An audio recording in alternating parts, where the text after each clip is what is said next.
शायद आपको शिक्षक बहुत स्थानों पर मिल जाएंगे, लेकिन वो जो आपसे पैसा लेते हैं और आपको शिक्षा देते हैं, जिनके लिए शिक्षा एक व्यवसाय है। लेकिन शिक्षक वो है जो कि आपके अंदर संप्रेषण करना चाहता है उन चीजों का जिससे कि आप बेहतर इंसान बने। और बेहतर इंसान आप किस चीज से बन सकते हैं? बेहतर इंसान तब तक आप बन ही नहीं सकते जब तक आपका बौद्धिक लेवल बेहतर नहीं होगा। और बौद्धिक लेवल जिसका बेहतर होगा उसको किसी चीज की जीवन में कमी नहीं होगी। हम क्या हैं, हमारी योग्यता क्या है और हमारी नजरों में अहमियत क्या है, ये चीजें सबसे ज्यादा मायने रखती हैं। अगर हम समाज में जाएंगे और ये देखेंगे कि भाई लोग हमारी तुलना किसी से कर रहे हैं, हमारी गणना अच्छे या बुरे के रूप में कर रहे हैं, यानी कि लोगों के प्रमाण पत्र के अनुसार हम अपनी योग्यता का आकलन करेंगे, तो हम निश्चित रूप से गलत रास्ते पर हैं। लोग प्रमाण पत्र देने वाले कौन? शायद वो समाज जो खुद प्रबुद्ध नहीं है, और जो प्रबुद्ध नहीं है उन लोगों के प्रमाण पत्र से वो आपको बुद्धिजीवी कहें तो भी उससे फर्क नहीं पड़ता, और वो आपको निर्बुद्ध कहें, आपको बुद्धिहीन कहें, आपको सन की कहें, इस बात से फर्क नहीं पड़ता। 2 कौड़ी के लेवल की प्रशस्ति से आपका लाभ होने वाला नहीं है। अगर मूर्ख लोग आपकी प्रशस्ति करें, प्रशंसा करें, उससे बेहतर है कि विद्वान आपकी आलोचना करें। अपने लेवल को आप लोगों को कम नहीं होने देना है। मैं अक्सर देखता हूं कि जो बच्चे पढ़ लिख कर जाते हैं, आगे बढ़ते हैं, IAS PCS बन जाते हैं, और कमाल की बात यह है कि वो एक मैंने खबर देखी थी आज से 10 साल पहले कि एक DM और अपने बेटे का इलाज कराने के लिए एक बाबा के पास में जाता है। वो बाबा जो तलवार वाला बाबा है, वो बाबा जो कि तलवार से इलाज करता है। उसका बच्चा बोल नहीं पाता था, उस बच्चे की जीभा पर वह अपनी तलवार को रखता है। बच्चा डर जाता है, डर कर एकदम से हरकत करता है, उसकी जीभ कटकर उसके हाथ में आ जाती है। कमाल की बात।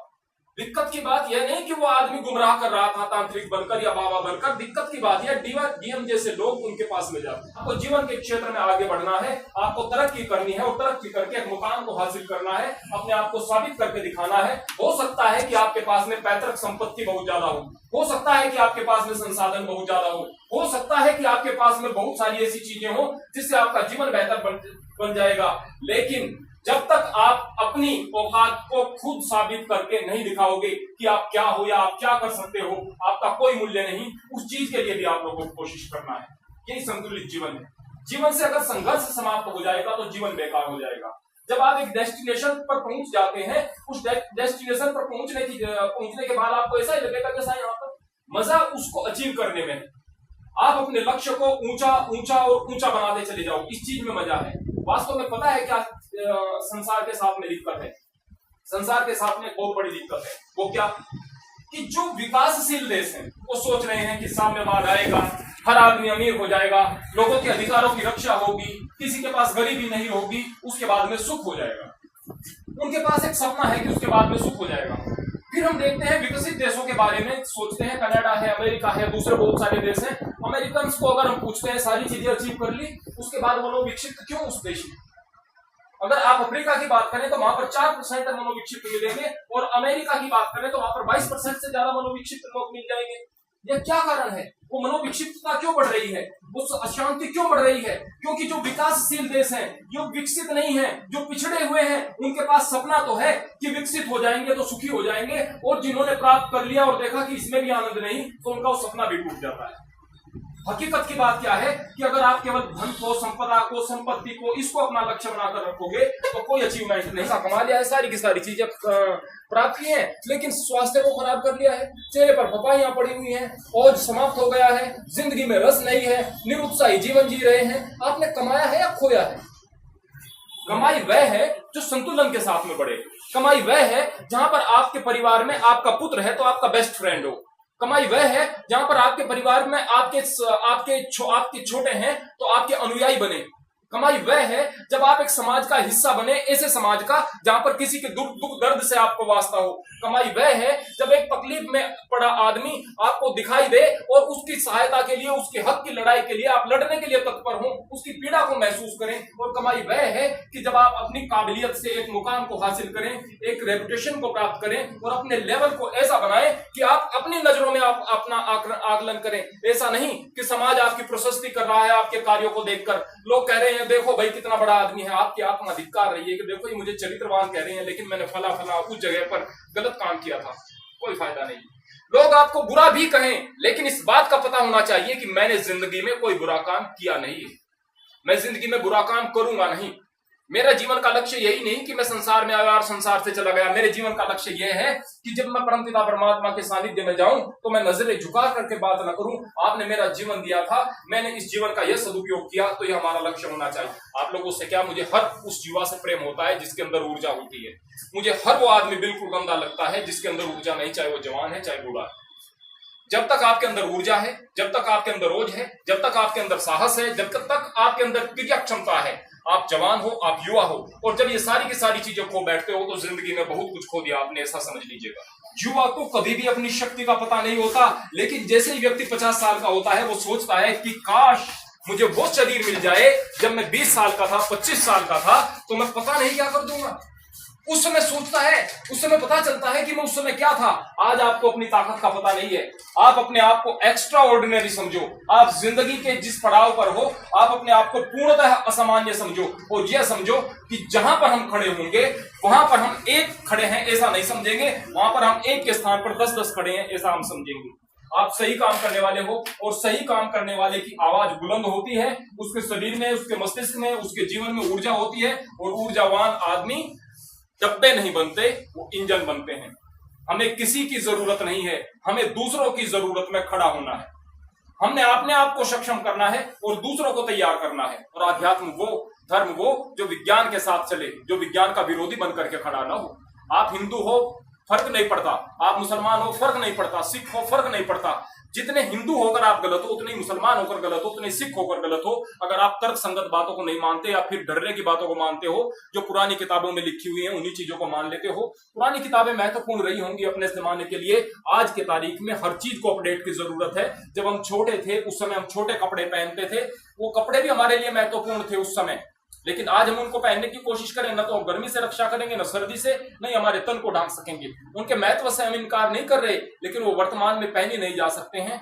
जो चीजें अपडेट नहीं होती वो आउटडेटेड हो जाती हैं। इस बात का हमें ख्याल रखना है। हमें हर क्षेत्र में अपने आप को धार्मिक बना करके रखना है, आध्यात्मिक बना करके रखना है। लेकिन अगर आप उस धर्म को मानते हो जो विज्ञान के विरोधी है, जैसे जैसे आप अपने लेवल को बढ़ाते चले जाओगे, आपका स्तर बढ़ेगा, स्वाभाविक रूप से आप नास्तिक होते चले जाओगे। मैं बहुत सारे एथिस्ट्स को देखता हूं जो अंतर्मन से बहुत अच्छे हैं, लेकिन नास्तिक इसलिए हो गए हैं कि जो धर्म में गला सड़ा अब तक उनको मिला है उससे वो विमुख हो गए हैं, उससे उनके अंदर नास्तिकता आ गई है। और जब आदमी धर्म से विमुख होता है तो उसकी अच्छाई का मूल्य नहीं रहता। मूल्य उसका इसलिए नहीं रहता, आज वो अच्छा है, अच्छी बात सोच रहा है, कोई बात नहीं, इसलिए कि सामने वाले का भला करना है। लेकिन जब परीक्षा की घड़ी आती है उस वक्त वो टूट कर बिखर जाता है, उस वक्त तो टूट कर बिखर जाता है, उस वक्त वो बहक जाता है। लेकिन जो धार्मिक व्यक्ति है, कितनी भी तकलीफ हो वो टूटता नहीं है। वह कहता है कोई बात नहीं, प्रभु तो है ना मेरे साथ, मानव शरीर मुझे दिया है, यह ब्रह्मांड मेरे लिए बनाया है, ये इतनी सारी गैलेक्सीज की व्यवस्था की है मेरे लिए, यहाँ पर हवा पानी की व्यवस्था की है, इतनी सुंदर प्रकृति को बनाया है। जब मेरी इतनी चिंता करने वाला तू है, इतना सामर्थ्य देने वाला तू है, तो कोई बात नहीं, मेरा सब कुछ लुट गया, मैं पुनर्निर्माण करने के लिए खड़ा हूंगा, दूसरों की सेवा के लिए खड़ा हूंगा, अपने भविष्य को बेहतर बनाने के लिए खड़ा हूंगा, अपने स्तर को ऊंचा उठाने के लिए खड़ा हूंगा, और निश्चित रूप से वो बेहतर और बेहतर करता चला जाएगा। और मेरी हमेशा आपसे यही आशा है कि आप जीवन में आगे बढ़ते चले जाओगे, मानवीय मूल्यों की तरफ ध्यान दोगे। और एक बात मैं आखिर में कहकर आपके सामने जाऊंगा, आखिर में, ऐसा कोई जीवन नहीं है जिसमें तकलीफ ना हो, दुख ना हो, कठिनाइयां ना हो, परेशानियां ना हो। गरीब आदमी की अलग समस्या है, अमीर की अलग है, कमजोर की अलग है, ताकतवर की अलग है। हर आदमी समस्याओं में है। अगर समस्याओं में ना होता तो अभी एक डीएम ने आत्महत्या की है, वो न करता, सक्षम लोग आत्महत्या न करते। आपने देखा होगा एक गरीब आदमी भिखारी पड़ा है सड़क पर, जीने के लिए जद्दोजहद करता है, और एक अमीर आदमी आत्महत्या कर लेता है। परेशानियां सबके जीवन में है। हमें परेशानियों के बीच से सुख को चुनना है। हमें परेशानियों के बीच से सुख को इस प्रकार से चुनना है जिस प्रकार घर में माताएं बहनें अनाज को फटकती हैं और उससे अच्छी अनाज को चुन लेती हैं, और जो कंकर पत्थर या दूसरी इंप्योरिटीज हैं उनको बाहर फेंक देती हैं। हमें अच्छाइयों को चुनना होगा। अगर कोई सुगढ़ गृहिणी ना हो, बुद्धिहीन गृहिणी हो, वो कचरे को इकट्ठा कर ले, अनाज को फेंक दे, तो क्या होगा? कहेंगे कि भैया वो खाएगी क्या? तो इसी तरीके से हम लोग जब जीवन में निराशाओं से गिर जाते हैं, नकारात्मकताओं से गिर जाते हैं, नेगेटिविटीज से गिर जाते हैं, तो समझो हमने चुनाव सही नहीं किया है, हमने नकारात्मकताओं का चुनाव किया है, हमने गलत संगति का चुनाव किया है, हमने गलत परिवेश का चुनाव किया है।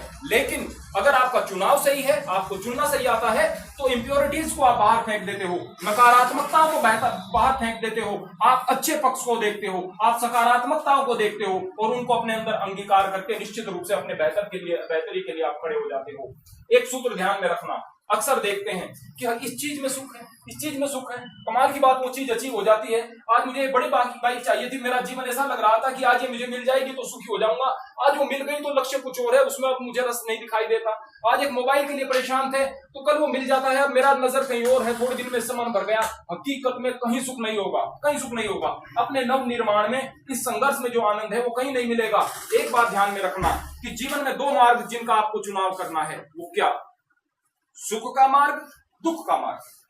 वो मिलता किस प्रकार है? जीवन के प्रारंभिक दौर में अगर आपने सुखों का, सुविधाओं का, आनंद का, अय्याशी का या फिर उन चीजों का जो आपको अच्छी लगने वाली हैं उनका चुनाव कर लिया, तो आपको तकलीफें मिलेंगी और वो तकलीफें ब्याज के साथ मिलेंगी, ब्याज लगकर मिलेंगी, क्योंकि वो आपने बाद में लेनी है।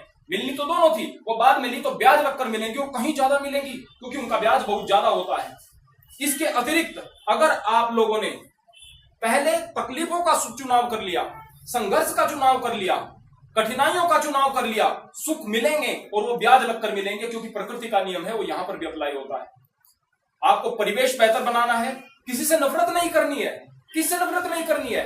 लॉ लेवल के लोग हैं, कोई बात नहीं, बस उनसे संबंध कम रख दो या ना के बराबर रख दो। अपना लेवल ऐसे लोगों के साथ बनाओ जिनका स्तर बहुत बेहतर हो, बौद्धिक स्तर बेहतर हो, अपना संगति, अपना साथ, अपना समाज ऐसे लोगों के साथ में बनाओ। हर वक्त आप लोग विकसित होते चले जाओ। किसी की नजर से अपने आप का आकलन न करो कि किसी के पास में फॉर्च्यूनर है और मैं यहाँ पर स्प्लेंडर पर चल रहा हूं, यार कोई बात नहीं, मैं पैदल चल रहा हूं, मेरी तो कोई औकात नहीं। इस बात से अपने आप को कभी आकलन कम। जिस दिन आपने स्वयं को कम आंकना शुरू कर दिया, जिस दिन आपके मन में आपके लक्ष्य के प्रति शंका हो गई, उस दिन आप लोग अपनी कामयाबी के मार्ग से विचलित हो गए। कोई भी बड़ा पेड़ एक दिन बीज होता है, पौधा होता है। इस बात का जरूर ध्यान रखना। आज आपकी शुरुआत है, आज आप हो सकता है बीज हो सकता है आपको मिट्टी में मिलना हो सकता है तकलीफें आए। एक कहावत होती है कि मिटा दो हस्ती को अपनी, अगर कुछ मर्तबा चाहो कि दाना खाक में मिलकर गुलो गुलजार होता है। अगर उस दाने को आप फर्श पर रख देंगे ना, फर्श पर रख देंगे तो वैसे ही रखा रहेगा, वैसा ही रहेगा। लेकिन मिट्टी में मिला, टूट गया, अपने अस्तित्व को भुला दिया, किसी को दिखाई नहीं दिया, इस बात की परवाह नहीं की, नमी को सहन किया, बहुत सारी तकलीफों को सहन किया, कोई बात नहीं, वो अंकुर बन करके फूटा, उसका आकार बहुत बड़ा, लेकिन उसके बाद में वो पौधा बनता है, फिर उसके बाद में वो वृक्ष बनता है, फिर फलों को जन्म देता है, फिर पता नहीं कितने बीजों का, और वो बीज पुनः कितने नवनिर्माण की, उनकी संख्या अनंत होती है। अपनी अनंत की क्षमताओं का विकास उसने कैसे किया? केवल तब जबकि उसने शुरुआत की अपने आप को मिट्टी में मिलाने की।